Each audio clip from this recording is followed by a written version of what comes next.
Hello there guys, Day Zero Gaming here today, and I will be kind of doing a review on Recon Breakpoint. I feel like the ones released at launch, at least the one I released, isn't really sufficient enough. Thought I'd go over some of the basics, what the game has to offer, stuff like that, see if you should buy it.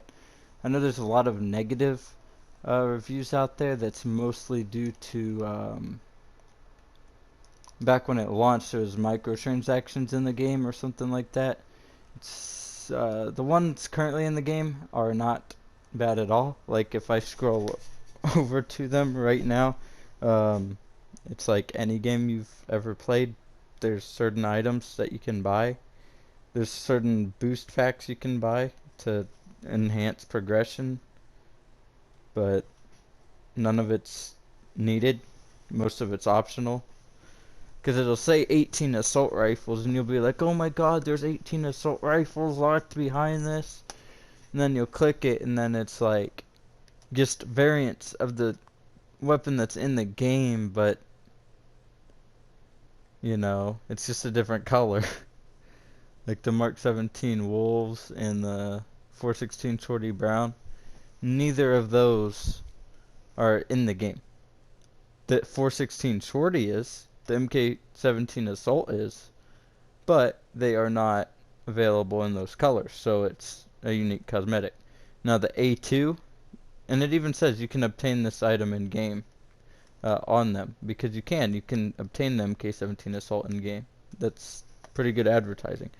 It's just when the game first came out, people saw all these assault rifles and they were like, oh my god, what the heck is wrong with Ubisoft?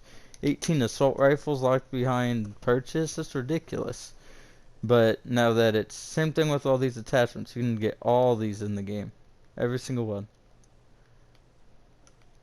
The only thing that you cannot get in the game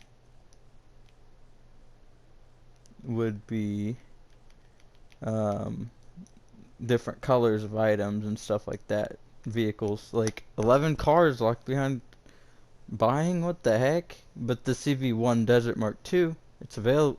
Oh, well, not the Desert. Let me go back on that.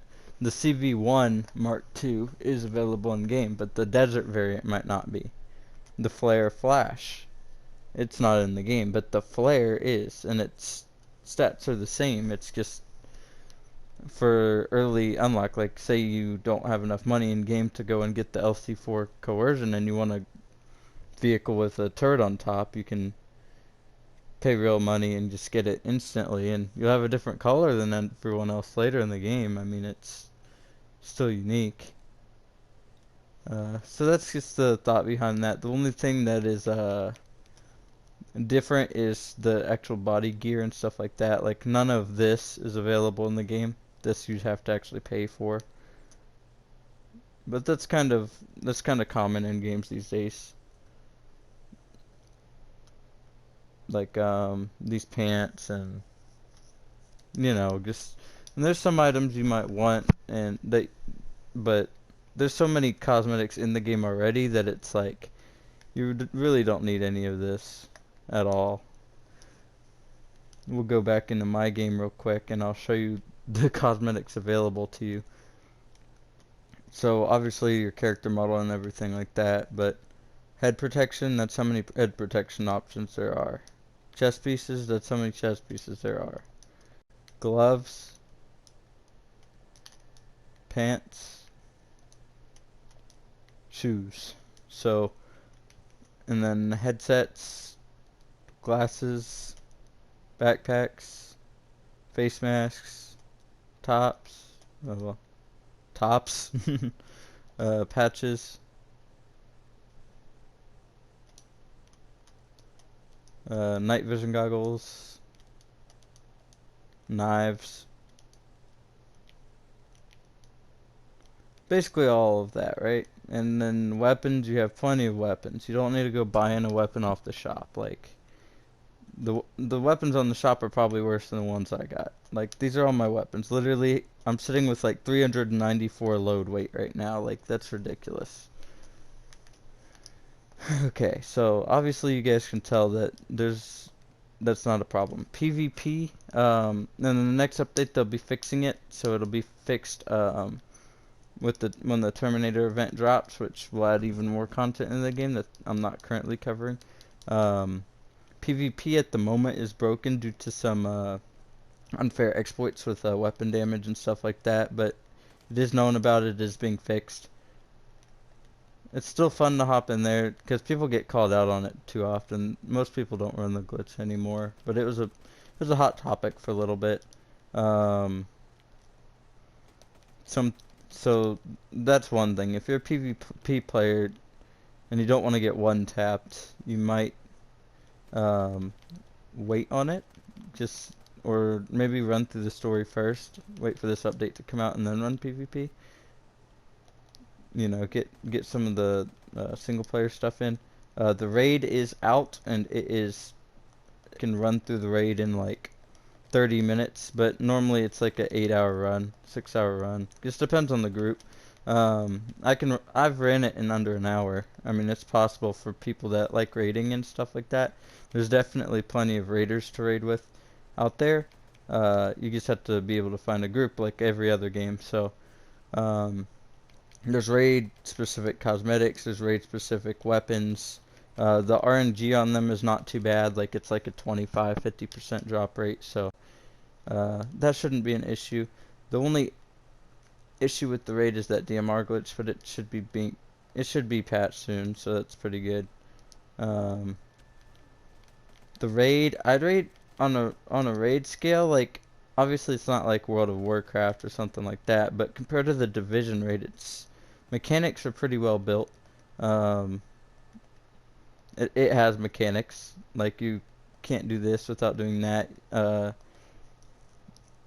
Without spoiling it, like the bosses, you can't drop all three bosses at once during a boss fight. You have to take them down certain percentage. Um, you have a laser you need to swap between players. You have to move between heights, so the floor or up here or on top of that, or you die. Basically, you have there's a whole bunch of different parts to the raid, which I'm not going to go over in too much detail since this is just about the actual game.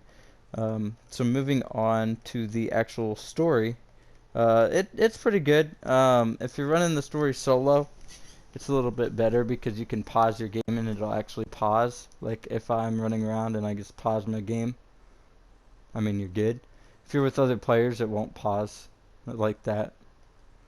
So it's kind of pick up and take off where you left off type of thing. If you liked Wildlands, you'll probably like this game. This game will feel a lot shorter because you'll run through it pretty quick.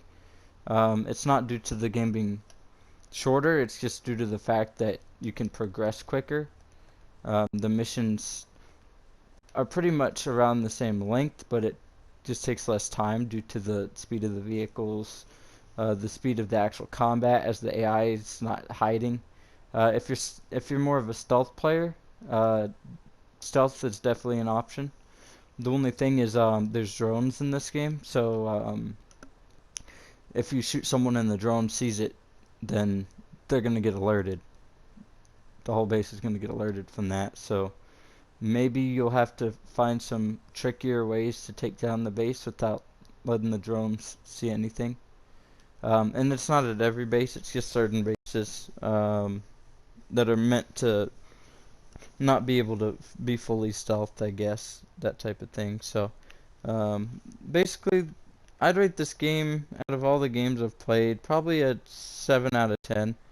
A little bit better than what other people are rating it, just due to the fact that the game's really not as broken as people are making it sound like. Like, there's small bugs. It's not anything big. Like, raid, I mean, you have to use it. I mean, just because it's available to you. And literally, like, it's free loot as well. Like, if you, so it's kinda like, whatever. So as always, I appreciate you guys. Thanks for viewing the channel. Please leave a like and subscribe if you haven't already. And I'll see you in the next one. Have a good one, guys.